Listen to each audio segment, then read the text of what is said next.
We turn now to a battle playing out in schools across our country. Many educators are rethinking how race and the roots of racism in this country should be tackled in the classroom, while some critics say that the so-called woke movement has gone too far, especially when it impacts their children. Comment suspended at today's Carmel Clay School Board meeting. The superintendent made that decision after several contentious meetings over the past few months involving debates over diversity and inclusion. In early 2021, Carmel Clay Schools brought in diversity, equity, and inclusion initiatives, known simply as DEI, a program that seeks to combat structural racism. Critical race theory is a way of thinking and teaching about America's past and present by looking at the role of systemic racism, what we've just been discussing. But the very term itself, critical race theory, has become a political flashpoint across the country, especially when it comes to how to teach young people about justice and equity in America. Since then, a battle has erupted between those that welcome the changes and others who see it as leftist indoctrination of their children. You have lost sight of your responsibilities to educate our children. Parents are learning, watching, and taking action. I think what's most troublesome was the harassment teachers and specific board members were getting at their homes. It's a conflict that has spread from local school board meetings to a culture war dividing parents across the country. They don't care what we think, they don't care what we say, they don't care how we feel. These are government schools to indoctrinate children against their parents.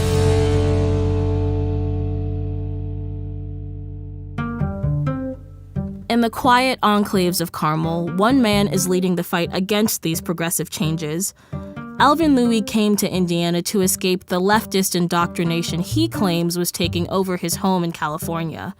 He leads Unify Carmel, an organization working with local parents to fight against DEI, something that he believes might sound neutral, but is in fact associated with critical race theory, a concept that sees racism as an indelible part of American society and law. And when you have these activist teachers that bring this stuff in, you're literally taking hostage, a captive audience of children. What evidence do you have that children are being indoctrinated in the schools now?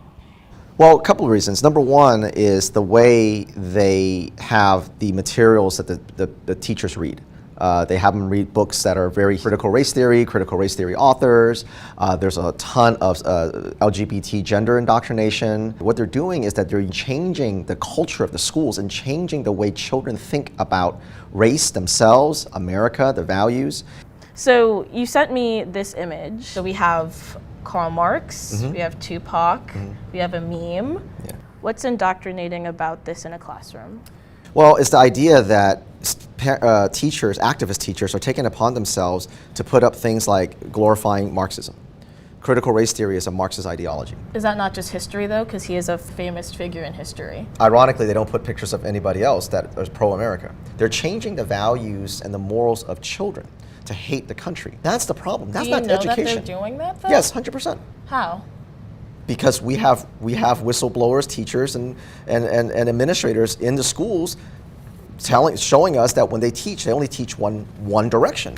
The Carmel Clay School administration has a very different viewpoint. Though they weren't willing to give us specifics, they told us that they've retrained teachers to be more sensitive to the backgrounds of students and have prepared children to be a part of the global community. But they claim they haven't changed the academic syllabus itself. What would you say to people from Unified Carmel that call these DEI efforts anti-American?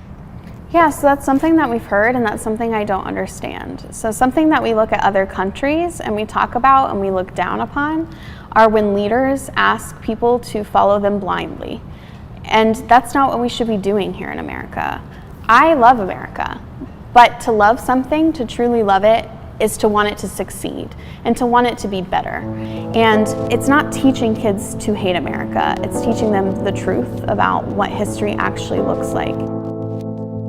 Local parents are concerned about the politicization of schools and a lack of transparency from administrators. I recognize we need to deal with racism, bias, and sometimes just ignorance, but we need to make sure it's a constructive approach and not a destructive approach. I see lots of cultural generalizations that just aren't necessarily true. And the way to know my children, what they need, is by getting to know them and talking to me as their mother. I don't think we have systemic racism. I think we have racist people.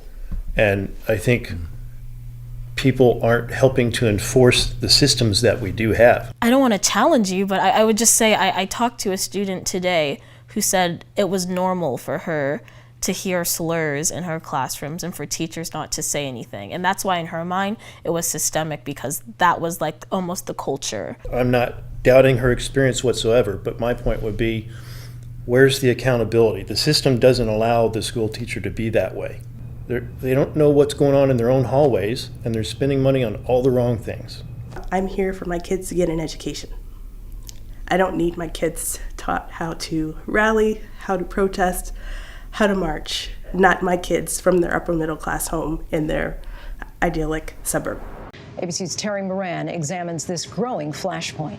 So what is really happening in our schools? I think there's a lot of mythology and rumor and confusion, so that people are kind of arguing about things that they are not actually clear on what's happening. Takima Bunch-Smith is a former New York City school teacher and now executive director of the Center on Culture, Race, and Equity at Bank Street College of Education.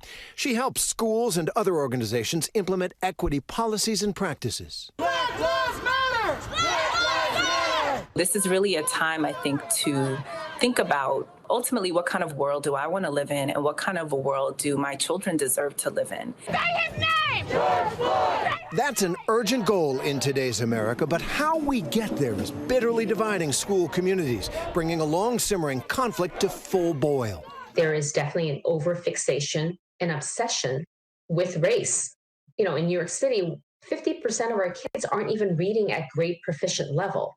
Yatin Chu is the mom of a 10-year-old who attends a New York City public school, an immigrant to America from Taiwan, and co-president of Place NYC. That's an advocacy group. Chu thinks this is not where the school's focus should be. It is infusing a lot of what students are learning in the classroom with discussions about race. I find that to be problematic. Then there's the fight over what and how kids are taught about social justice and equality, and the conceptual tool some schools are using to do that. It's called critical race theory. Critical race theory is not a bad word, although it may have been demonized for political reasons. The reality is it's about equity. It's about justice. Parents are speaking out at the Riverdale Country School in the Bronx. Children are being taught to see each other as defined by their skin color. Mayan Bartning is an investor in New York and co-founder of the Foundation Against Intolerance and Racism, which advocates against CRT-based education.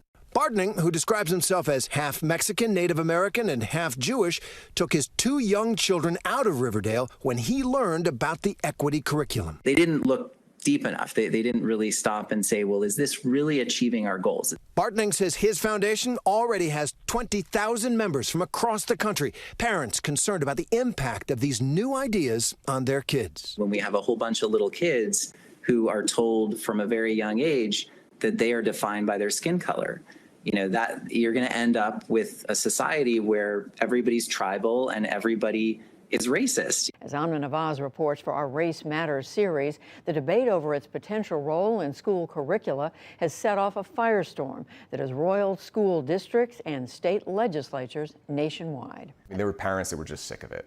They were just sick of, constantly being told, if you don't agree with me, then, you're a racist. Ian Pryor's 2 daughters are in elementary school here. He's a former Trump administration Justice Department spokesman, now leading a group called Fight for Schools, a political action committee pushing back on equity and inclusion measures. We're not about not teaching history. We're about teaching history in an objective way that is not represented as America is systemically racist. When you're looking not at individual acts of racism, but the systemic racism that exists within America's educational institutions, what would you suggest be done right now? So there's a balancing act here of making sure that there's equal opportunity for all, that we're committed to meritocracy, but also that when we are trying to figure out how to deal with any kind of social problems, we do not overstep and overreact. Jalea Lyles-Dunn is the director of Learning for Justice, which offers resources for teachers to create anti-bias learning experiences. Culturally relevant, anti-racist instruction models needed. We need a classroom set up, so not just instruction, but we also need a space that lets children know you are welcome here. Inclusive education is a space where we all are at the table together. We all hear everyone's story. The debate over which stories are included and how they're taught has fueled pushback.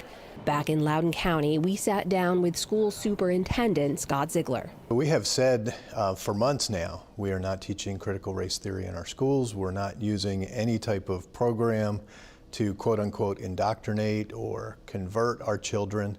Our equity work is all about doing what is best for children. That equity work was implemented after outside probes found Black and brown students disproportionately disciplined in Loudoun County, facing racial insults and racially motivated violence, and students of color harmed by school practices. What was decided at that time was we need to endeavor on a program, a systematic program to help our teachers with this, to give them the knowledge and understanding so they can have conversations around race, very open and very honest and sometimes very tough conversations, so that they can make our schools better for students. Ian Pryor's group launched this year in 2021. Superintendent says there is no critical race theory being taught here. Why are you arguing against something that's not being taught? No one is saying that they're teaching critical race theory in Loudoun County Public Schools like it's physics or chemistry. It's being implemented through teacher trainings, and that ultimately drips down to how they teach our students. And it's not a subject, but it's a way of viewing the world. Our students are not living in a colorblind society. Scott Ziegler is interim superintendent of the Loudoun County, Virginia School Board outside Washington, D.C. More than 80,000 public school students. And here, too, race and justice in the schools have divided families, with social media threats actually triggering a criminal investigation. Ziegler taught history for 17 years before going into administration, and his view of this swirling controversy is simple. If I start making decisions based on what adults want or what adults need, I've missed the mark. You've got a group of parents who have gotten very angry about these efforts, and they're accusing you of political correctness, of trying to impose an ideology on their children. That's not what we're about. I'm here to do the best that I can for students. My students are telling me that they're having racially charged incidents in our schools. And that tells me I need to do something about that. And Pastor Michelle Thomas, she's an optimist, believing that all the struggle and debate over these issues will, in the long run, help the country. We have a great opportunity to elevate the education and the humanity and the citizenship of all of our students. For ABC News Live, I'm Terry Moran in Loudoun County, Virginia. Richard, did you want to say anything? Yeah, I actually had a question I wanted to ask. We're talking about the last book, so I wanted to say that, when St. Paul wrote, no male, female, no slave or free, what he was doing was inviting the Roman citizens the Roman people who could not be citizens to become citizens of the kingdom of God, that they were welcome in that kingdom. Mm-hmm. And my question is that what seems to be being taught is not really necessarily history, but it's these anti-racist trainings that are being disseminated apparently into the school districts. There's things like intersectionality, and that may be derivative of critical race theory. So are these programs being imposed upon our school children? No, 100% they're not. In California, there is no such thing as critical race theory in K-12 schools. It simply does not exist. But I'm talking about the anti-racist programs, because people are getting letters to their parents, are getting letters telling them to use proper pronouns. Oh, we have none of that, like Paul. that. That's not true, Paul. That's not true. Rich. Sorry, Rich. I apologize, Paul, for saying Rich. That's simply not true. That's simply false. And I'll tell you that we do not tell anybody which pronouns to use for themselves. It's up to each individual to decide who they are, which pronouns they want to use. That's not something that the teachers have anything to do with or that we force. That is absolutely incorrect. We also don't have any anti-racist curriculum. That does not exist. Now, Do I in my classroom talk about racism? Yes, because it's intertwined into literature. I teach a novel called The K. It's from World War II times about a young boy who gets stranded on an island with a Caribbean man. Has anyone ever read The K? It's about racism. It's about Dr. King's dream. You know, for those of us who know the Dr. King's dream, it's literally about the fact that in our nation, there has been a long history of racism. We can't lie about it. It's the truth. And it's intertwined into curriculum, but it's not teaching anti-racism. I don't tell the children, you can't be racist. This isn't, but why would I say the opposite? You can be a racist? What in the world are we talking about here? Yeah, but I've been seeing and hearing about, and my brother got a letter which caused him to take his children out of public school, which talked about pronouns. Maybe it's only at the high school level that they're doing this, but that, and I've been hearing that in the news as well, that teachers are getting fired for not using the proper pronouns and things like that. That's coming out in the news as well. And so no, nobody, listen, here's the thing, Rich, and I'm going to tell you this as a 25-year union representative. I'm also a leader in my labor union, the American Federation of Teachers, 2317. No one can be fired for using the wrong word. Okay, so that's not true. However, in California, if students feel like they want to be called they, them, that's their right to be called that. They can be called that. I don't know that anyone's ever sent home a letter about it. But that is actually, you know, something that children have the right to feel how they feel as a human being. Every individual has a right to be respected, but I've never in my life heard of anybody being fired because they didn't use somebody's a pronoun.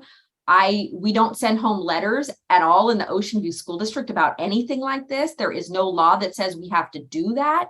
So I don't know where your brother's kids went to school, but I mean, I've never heard of such a thing. It doesn't exist in California law. Okay, thank you. You're welcome. Thank you, Rich. Thank you. And thank you, Rich, for asking that question. Thank you, Gina, for answering it. Thank you for that little robust back and forth there. You know, that's important. You know, when we're seeing or hearing in Richard's case, hey, is my kid being told? Someone even asked in the chat, Gina, are our kids being asked to identify themselves as a pronoun? No, absolutely not. That we cannot do. You cannot ask children what you want, what's your pronoun. That is not true.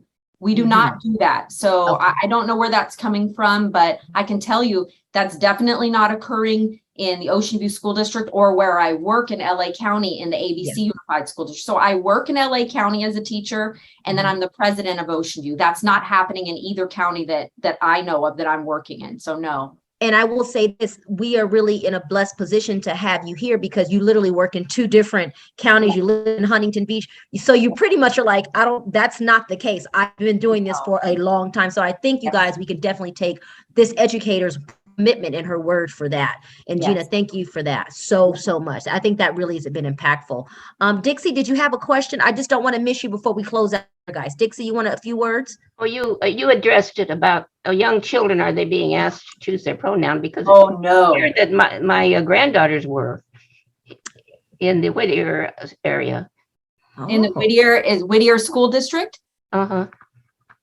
And how old are your granddaughters? They're in high school now.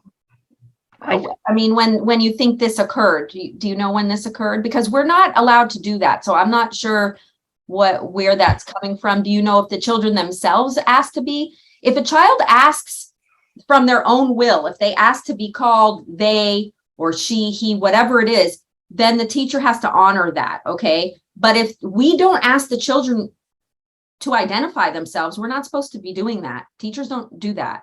And I will say this to Gina's point, you know, if you guys hear that from your children or grandchildren, please, I would say contact the school, and I would say, hey, my child is saying this particular teacher, because to Gina's point, I'm special needs, but I know that they're not supposed to ask questions like that. I do know that, and they shouldn't. And if they do, that's some sort of rogue, you know what I mean, teacher going on their own way, but that shouldn't be the case, right, Gina?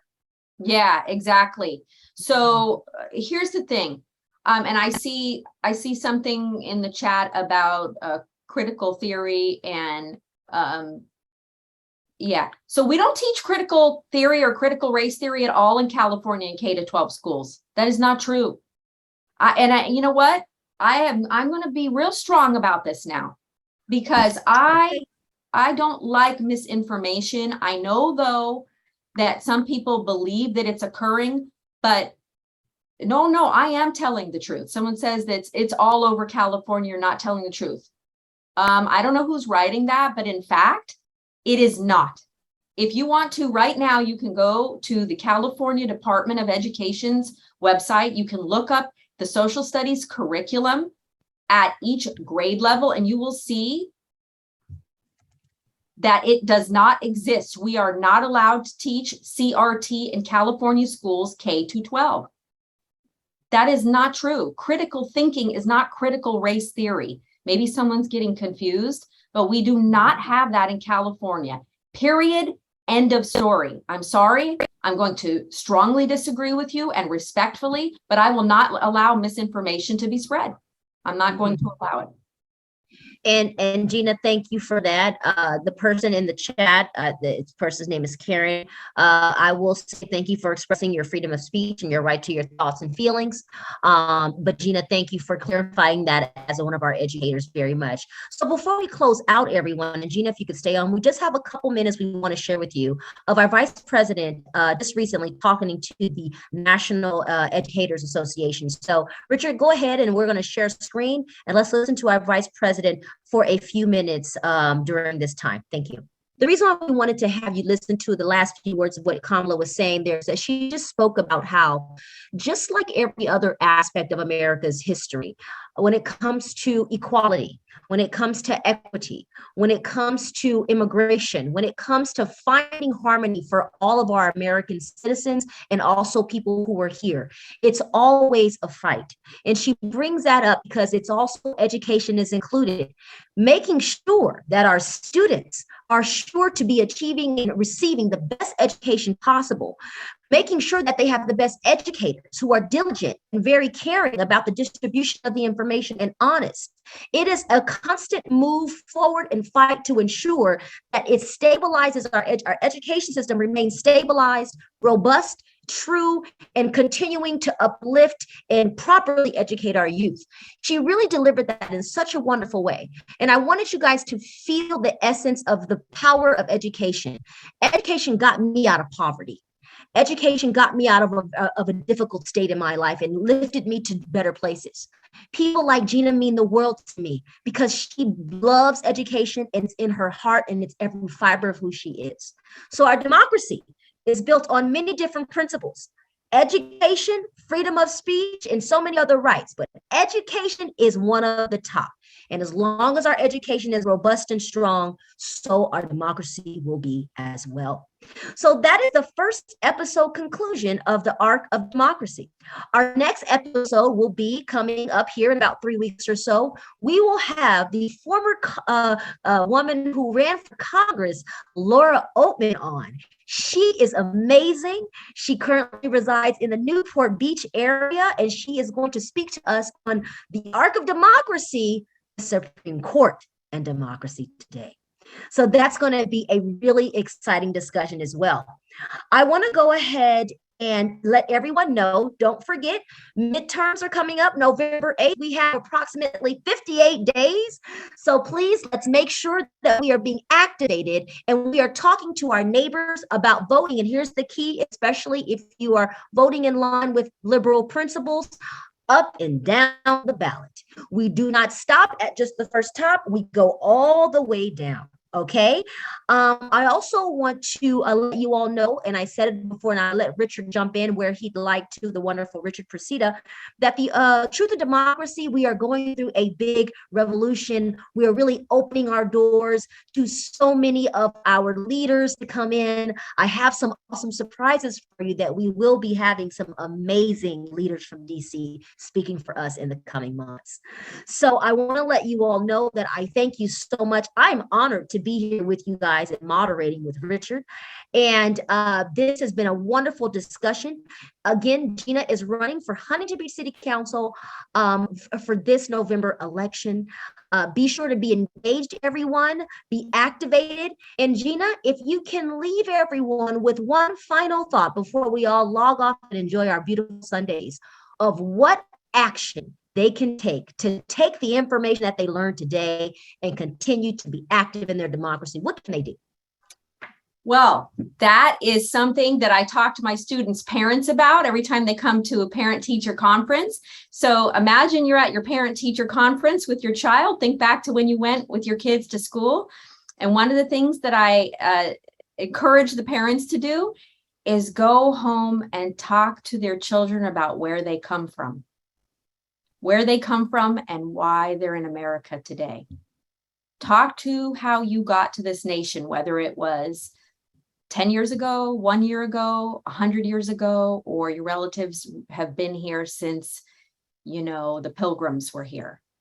Or if you're a person of First Nations or Native blood, whatever that story is for you, talk to your children and your grandchildren about why you're here and why you're proud to be an American. Because in that discussion will be civics. Civics will come out in that discussion. And that's what I encourage you to do. Talk to somebody that's younger than you that needs to know why and how you got here, and to know your story and your family's story and why you're proud to be an American. Beautiful, Gina. That couldn't have ended even better. Everyone, yes, give Gina a round of applause. That. And Richard, you did fantastic. Thank you for working with us hard on the back end, making sure everything ran smoothly. Thank you, everyone, for joining us. The next episode will be absolutely marvelous. And until then, continue to work along the arc of democracy, continue to seek truth in democracy, and continue to be active participants within this beautiful America. Thank you, everyone, and I wish you well. Bye, everyone. Thank you so much. Thank you, Dom. Thank you. Bye. Thank you. Thank you. Richard.